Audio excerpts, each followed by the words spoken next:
Hey everyone, this is Kirk here again at OptionAlpha.com, where we show you how to make smarter trades. And in tonight's video, we're going to go over our only opening trade for today, which was our earnings trade in BBBY.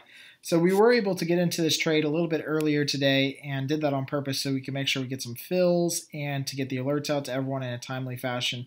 And I think we got pretty good pricing on this trade, and it looks like it should be a winner based on where the stock is trading after hours, after already announcing earnings after the close today. So here are the particulars on the trade. We went ahead and sold a strangle around the market, and we went ahead and did the weekly options for BBBY. Now, the tag here, as you can see, we did say weeklies. Just remember that when we tag it and say weeklies, we also are going to tell you exactly which weekly contract we're going to sell. And in this case, it was the June 4. And so what the June 4 means is that it's the fourth week in June that those contracts expire, or this week. It's the most front contract that we're going to sell. And again, we've got a video tutorial inside the membership area that tells you how to use these weekly expiration tags. So if you want to watch that video, just search weekly expiration tags and you'll be able to pull that right up. Now, of course, we're always going to go with the frontmost contract that usually has the most volatility built in. It's going to see the biggest, quickest time decay and volatility crush that's going to happen in the contracts. In our case, we went out to 74.5 on the call side and 67 on the put side, collected a nice $1.09 credit, so that moves our break-even points $1.09 out on either end, both above and below our strikes on the call and put side.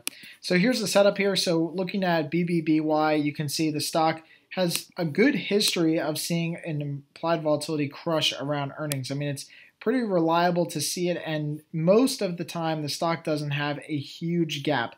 I mean, it definitely moves, it definitely has a little bit of a gap, but it's not a gap of, $10 or $20. It's just, usually a normal earnings type of event where the stock kind of moves after the announcement. Now, in this case, we are playing the stock, or we played the stock just slightly directionally bullish, but it didn't really matter because we were able to get our strikes so far out of the money that it should work out in our favor. Again, everything, assuming that everything goes according to where it's trading after hours. So this is where our position is after hours with the risk profile here. You can see the stock is trading right about 67.75 or 68.75. So stock's trading right about here. It closed the day right about here at 70.5, 77 or so. And so you can see it's definitely trading lower after the announcement, but our strikes and break-even points are all the way down here at 66 and all the way up here at 75.5. So we've got a lot of distance between ourselves and the market, and judging by the fact that the stock hasn't opened that far down in after-hours trading, it should be a pretty reliable, profitable trade for us tomorrow. So we actually look at the trade tab. Again, what we tried to do is take where the stock closed today, which was about 70.34, which was right kind of in this ballpark here, and we wanted to move out by the expected range on either end. So we wanted to go down by about 350 and up by about 350. And you can see we went a little bit higher than that, in some cases a little bit lower than that.